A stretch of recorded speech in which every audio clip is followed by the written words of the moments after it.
In this module, you will learn about sets and the representation of a given set. In our daily life, we encounter different collection of objects, such as a box of pencils or a bunch of flowers. Similarly, in mathematics, we often encounter different types of collections, like a collection of numbers on a real line, or a plane figure, which is a collection of points on a plane, and so on. We can refer to these collections as sets if these collections are defined well. A set is a well-defined collection of objects. By well-defined collection, we mean that we should be able to decide whether a particular object belongs to a definite collection or not. To understand this better, let's consider a circle on a plane. In this plane, we can certainly define which point belongs inside the circle and which does not. Here, we can say that the circle is a well-defined set of points on a plane. Another example of a well-defined collection is natural numbers less than 5. This collection of natural numbers is well-defined, as we can definitely decide whether a given particular number belongs to this collection or not. An example of a set that is not well defined is a set that consists of clever students. This is not a well-defined set because the choice of clever students is not clear, since there is no accurate measure for cleverness. A set is always denoted with a capital letter. The elements of a set are denoted with small letters. The word element is used synonymously with the words object and member. Consider the set shown here. The set is denoted with a capital letter A. The elements are denoted with small letters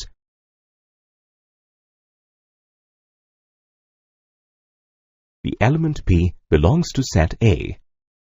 We denote this with the following symbol. Any other element, say Z, which does not belong to set A, is denoted as shown. The following are some special sets that are commonly used in mathematics to represent various systems of numbers. There are two ways of representing sets. The first is the roster form. The second method is called the set builder form. First, we will look at the roster form. This method of representing sets is also called the tabular form. Suppose there is a set of prime numbers less than 10. The prime numbers less than 10 are 2, 3, 5, and 7. To represent this set in roster form, we simply start with a bracket. List the elements and close with a bracket. Let's name this set as P. Similarly, a set of natural numbers between 20 and 30 is represented as shown. It should be noted that the order of the elements in a set is immaterial. So, set A can also be written as shown. While representing a set in roster form, the elements are generally not repeated. For example, let's take the set of the letters of the word trigonometry and represent them in roster form. In the representation, the elements TRO are repeated. So, this set can be represented as shown with the elements T, R, and O written only once. So, only the distinct elements are written while representing a set in the roster form. While we just simply list the elements to represent a set in the roster form, the set builder form is a more concise form of a given set. Let's use the same example that we have seen previously. We have a set of numbers 2, 3, 5, and 7. In this set, every element is considered equal to a variable x. Now we start writing the set in the set builder form. We start with a bracket and write the variable. Then we place a colon. We assign a property to this variable. If we observe, the numbers are all prime numbers. Added to this, every number is less than 10. Thus, we can write the set as shown. Each part of this representation is as follows. X represents each element in the set, and the statement is the property that defines the set. We name this set as P. We read this as P is the set of all x such that x is a prime number less than 10. As another example, let's represent the set of natural numbers between 20 and 30 using the set builder form. Here is the set of natural numbers between 20 and 30. Here, we consider any element in the set as n. N is a natural number, and n lies between 20 and 30. We name this set A. We read this set as follows. A is the set of all n such that n is a natural number, and n lies between 20 and 30.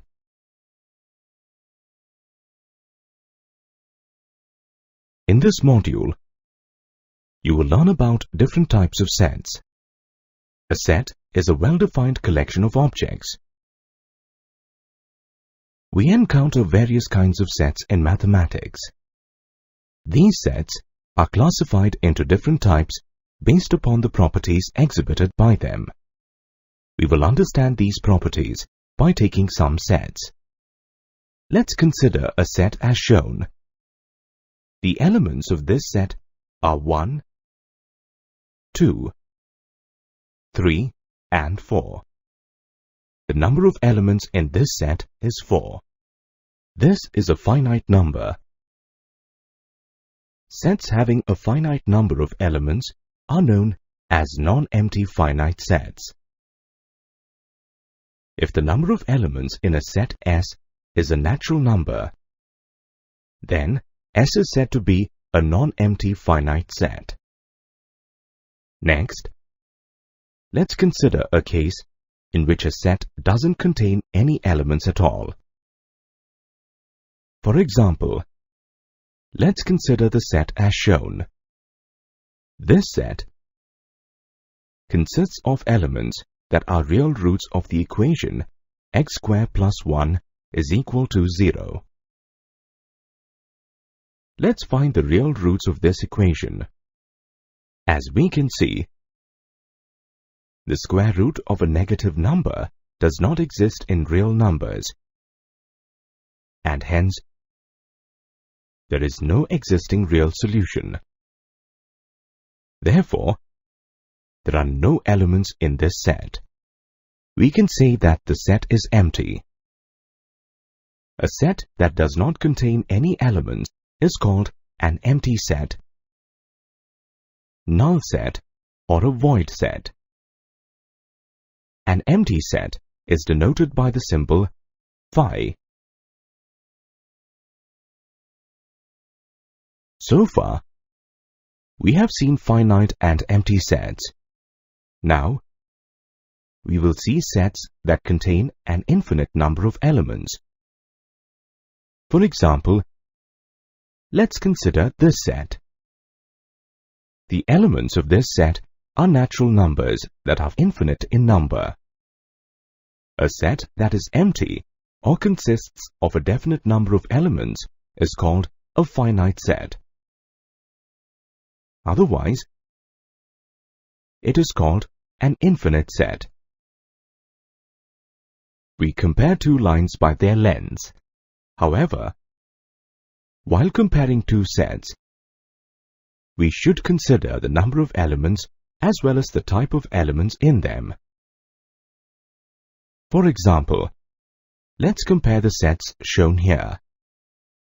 The elements of set X are obtained by solving the equation a square minus 1 is equal to 0. Therefore, the elements of set X are minus 1 and 1. The elements of set Y are obtained by finding the odd integers between minus 2 and plus 2. The odd integers are minus 1 and plus 1. Therefore, the elements of set Y are minus 1 and 1. If we compare sets X and Y, the number of elements in each set is 2, and each set consists of the same type of elements, minus 1 and 1. We can therefore say that sets X and Y are equal since both have the same number as well as the same type of elements. Two sets A and B are said to be equal if they have exactly the same elements. Otherwise, the sets are said to be unequal. To understand this better, let's take two sets, A and B. Both the sets have the same number of elements. However, the elements of these two sets are different. We can say that these sets are not equal to each other. As another example, let's consider two sets as shown. Set X consists of the letters of the word God.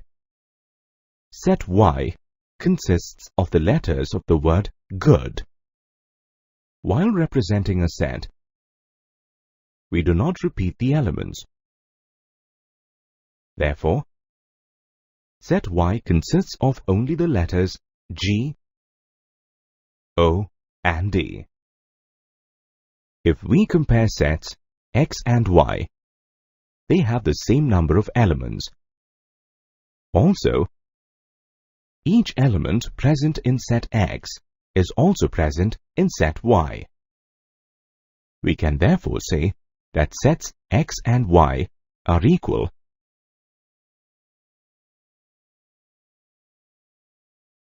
In this module, you will learn about subsets, supersets, parsets, and universal sets.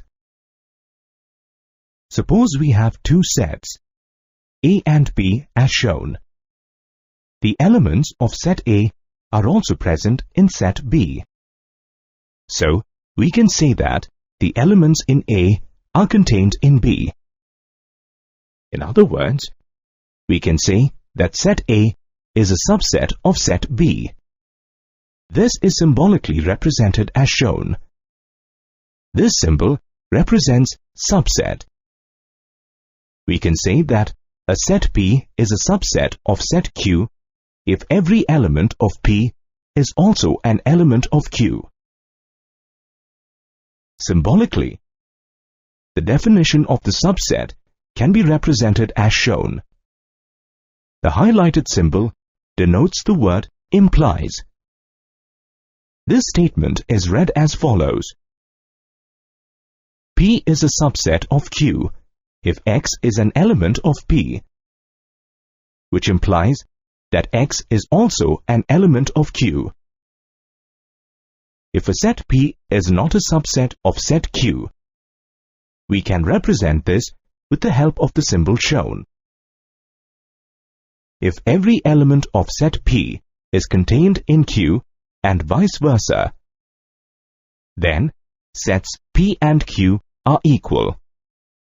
If every element of set P is present in set Q, we can say that set P is a subset of set Q. We can also say that set Q is a subset of set P. Therefore, set P and set Q are equal to each other. This can be defined symbolically as shown. The highlighted symbol means if and only if. The next observation is that every set is a subset of itself. This is symbolically written as shown. The third observation is that if a set A is a subset of B and A is not equal to B, then A is called a proper subset of B and B is called the superset of A. If any set P contains only one element, then P is called a singleton set. An empty set is a subset of every set. Since an empty set has no elements, it is a subset of every set. Now, let's observe some sets built using the elements of a given set. We have a set of elements as shown. Let's form new sets with a combination of the elements in this set, taking one element at a time. We have these sets.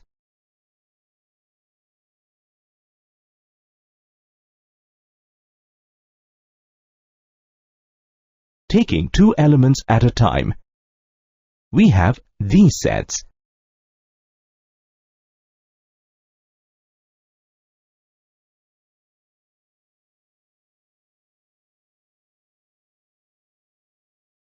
Taking three elements at a time, we get this set.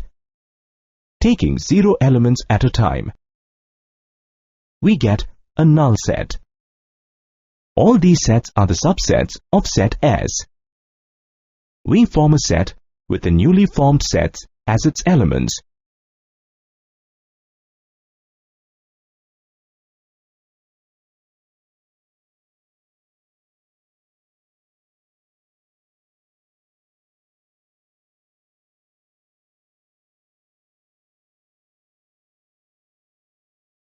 This set is called the parset of set S. This set is denoted by P of S. The number of elements of this set is 8. We can say that if a set S consists of m number of elements, the number of elements of the parset is equal to 2 power m. The collection of all the subsets of a set A is called the parset of A. It is denoted by P of A. In P of A, every element is a set.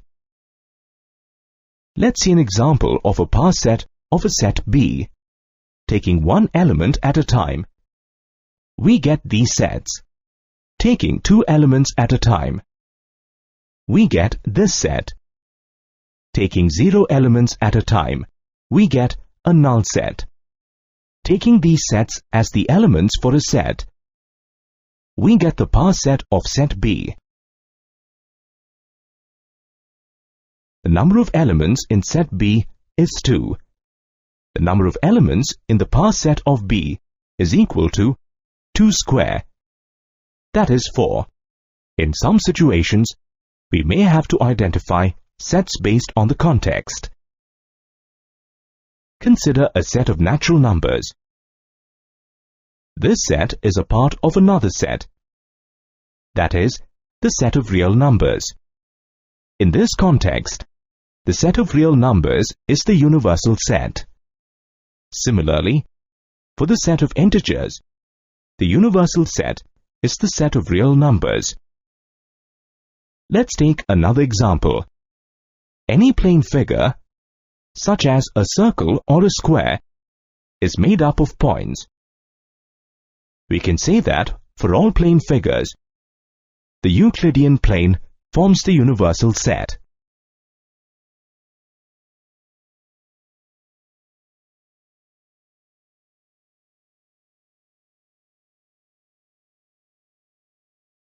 Let's apply the idea of subsets in the context of real numbers. We know that integers, natural numbers, whole numbers, rational numbers, and irrational numbers together form real numbers. In set theoretical representation, we will explore how these sets are represented. The set of natural numbers is a subset of whole numbers. The set of rational numbers is a subset of the set of real numbers. The set of numbers we have seen are well known to us. We will see some conventions that will help us to understand sets that consist of any number of elements on the number line. On the number line, each point represents a number. For example, let's consider the real numbers in the interval between the numbers 2 and 3. 4 types of intervals can be considered with these 2 points as the endpoints. The first interval includes the numbers 2 and 3. This interval consists of all the numbers between the numbers 2 and 3. In set builder notation, the interval is represented as shown. The second interval is all the numbers within the interval 2 and 3, excluding the number 2. This is represented in set builder notation as shown. The third interval is all the numbers within the interval 2 and 3, excluding 3. This interval is represented in the set builder form as shown. The fourth interval is all the numbers within the interval 2 and 3, excluding 2 and 3. This interval is represented in the set builder form as shown. Of these sets, the set including the numbers 2 and 3 contains the greatest number of elements. With the observation, we can define some sets of real numbers. The interval 0 to infinity, with 0 included, is the set of non-negative real numbers. The set shown defines the set of negative real numbers. The set minus infinity to infinity defines the set of real numbers. On generalizing, we can conclude that the set of real numbers in the interval between two numbers a and b, including a and b, is defined as shown. Similarly, other sets of real numbers are shown.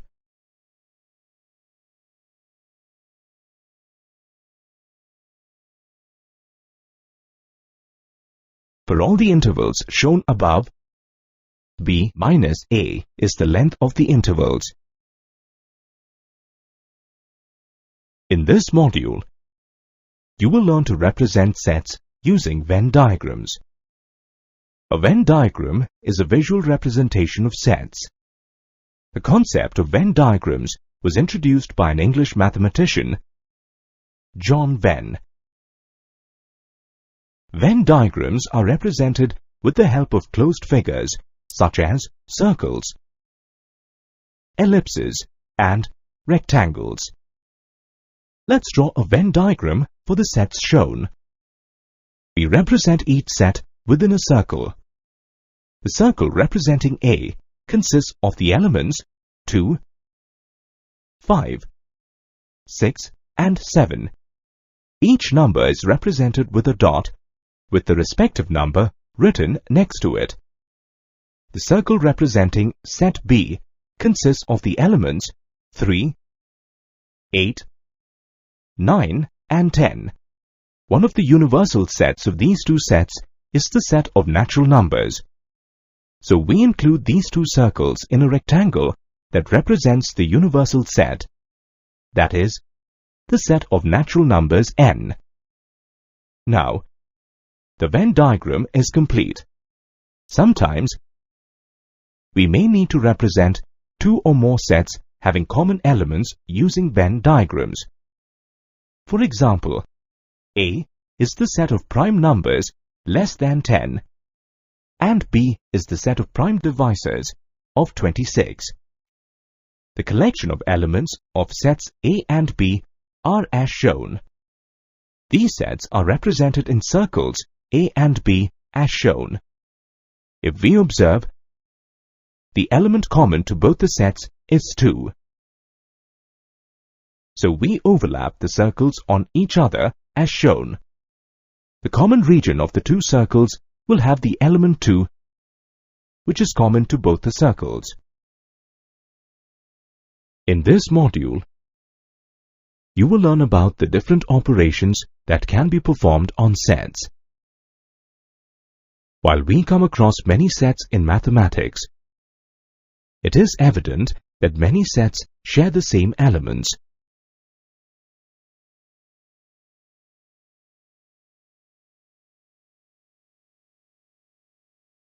We can perform various operations on sets.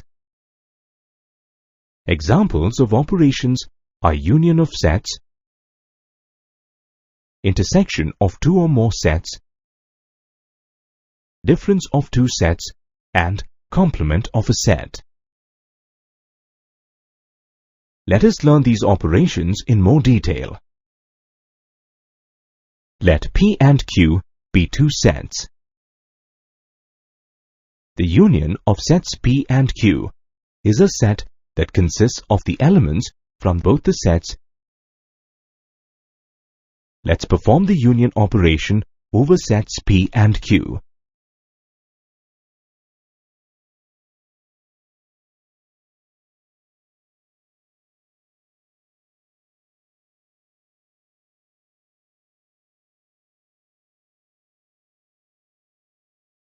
The elements of sets P and Q are listed out one by one.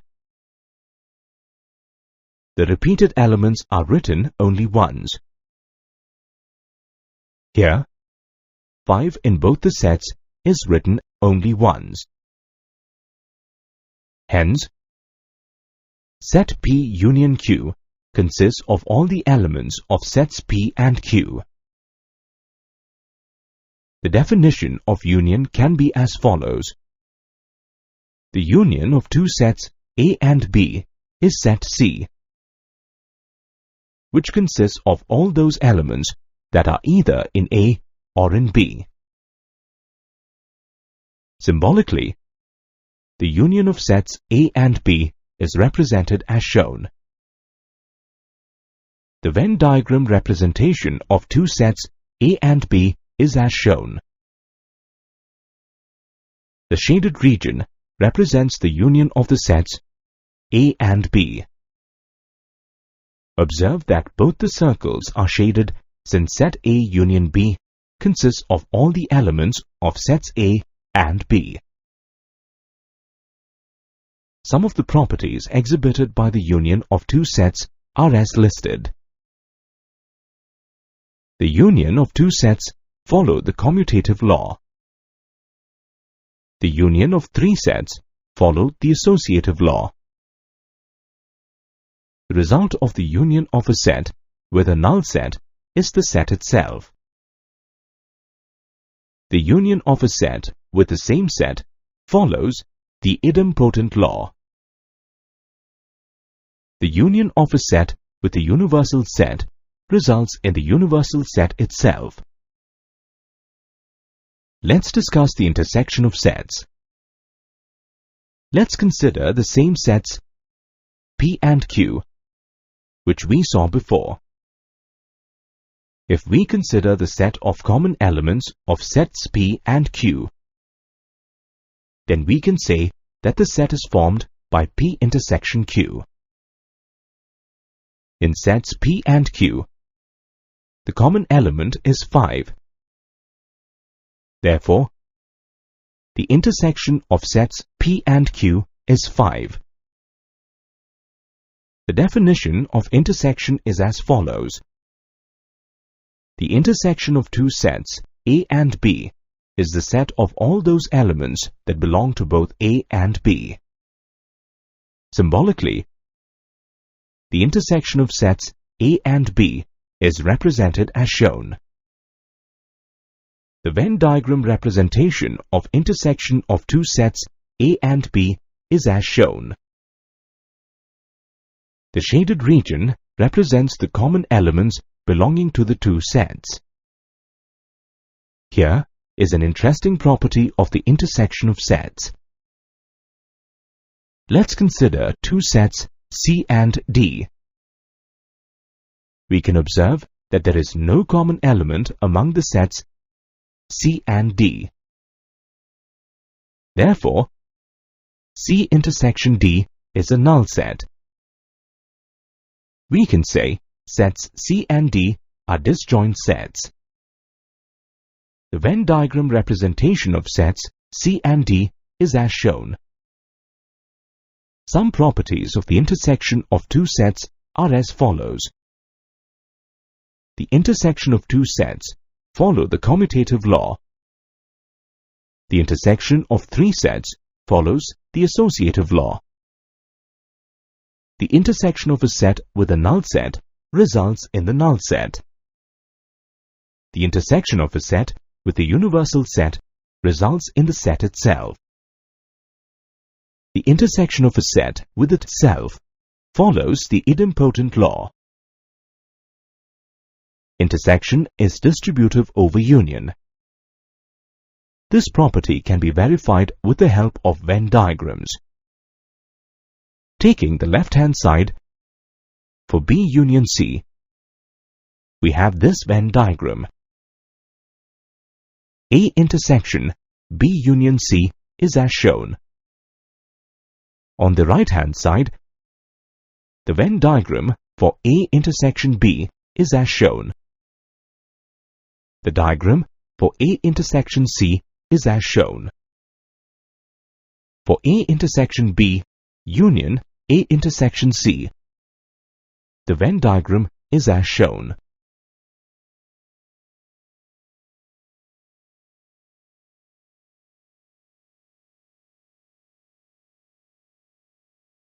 Next, we will discuss about the difference of two sets. Consider two sets X and Y as shown. The difference of sets X and Y taken in the same order is denoted as shown. The difference of sets Y and X taken in the same order is denoted as shown. First, we will find the difference of sets X and Y taken in the same order. This means we have to find the elements that are present in X but not in Y. The elements that are in set X but not in set Y are 2, 3, and 4. Therefore, set X minus Y has the elements 2, 3, and 4. Next, we find the difference of the sets Y and X taken in the same order. This is found by taking the elements that are present in Y but not in X. These elements are 7 and 8. We can observe that X minus Y is not equal to Y minus X. Set X minus Y is represented through a Venn diagram as shown. Observe the shaded portion. Only the region of set X, which is not shared by set Y, is shaded. Similarly, the Venn diagram for Y minus X is shown here. Only the region of set Y, which is not shared by set X, is shaded. The difference of any two sets, A and B, taken in order, is represented symbolically as shown. Similarly, B minus A is written symbolically as shown. The concept of the difference of two sets can be extended by replacing one of the sets with the universal set. Let's see an example to understand this. Let us consider the set of natural numbers. We can consider the set of whole numbers a universal set for the natural numbers. The difference of sets W and N is the complement of set N. The complement is denoted as shown. Therefore, the complement of set N with the universal set being the set of whole numbers is a singleton set with 0 as the element. Let U be the universal set and A be a subset of U. Then, the complement of A is the set of all elements of U that are not the elements of A. The complement of a set A is symbolically represented as shown. The Venn diagram representation of the complement of a set is as shown. The shaded region represents the complement of set A. It should be noted that the complement of a set depends on the universal set. For example, let's find the complement of the set of natural numbers with the universal set being the set of integers. The complement of set n is shown here. A few observations on complements of sets. If A is a subset of the universal set U, then its complement A' is also a subset of U. The complement of the union of two sets is the intersection of their complements, and the complement of the intersection of two sets is the union of their complements. These are called De Morgan's laws. The complement laws are as follows. The law of double complementation says that the complement of any set is the set itself. The laws of empty set and universal set are as shown. In this module, you will see how the knowledge of sets can be applied to solve practical problems. We have already seen the operations performed on sets, such as intersection, union, and difference of two sets. Let us verify some results based on these relations. To begin with, we will verify the relation n of A union B is equal to n of A plus n of B, provided A and B are disjoint sets. Let's verify the relation using an example. Let's consider two sets A and B. These sets are disjoint sets since there are no elements in common. The number of elements in set A is 4. The number of elements in set B is 5. The union of the sets consists of the elements as shown.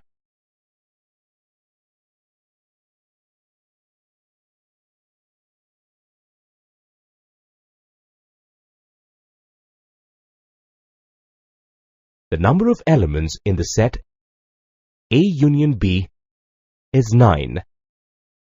Now, we can see that the number of elements in set A union B is equal to the sum of the number of elements in sets A and B. Therefore, the relation is verified. Next, we will verify another relation shown here. The relation holds provided sets A and B are finite sets. Let's verify the relation with the help of a Venn diagram. From the figure, we can observe that the sets A minus B, A intersection B, and B minus A are disjoint sets. Also, the union of these three sets results in the set A union B. We will use this fact to obtain our original relation. It follows that the number of elements of set A union B is equal to the sum of the number of elements of each set taken independently.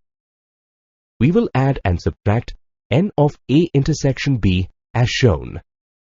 From the figure, we can observe that the sum of elements in the sets A minus B and A intersection B is equal to the number of elements in set A.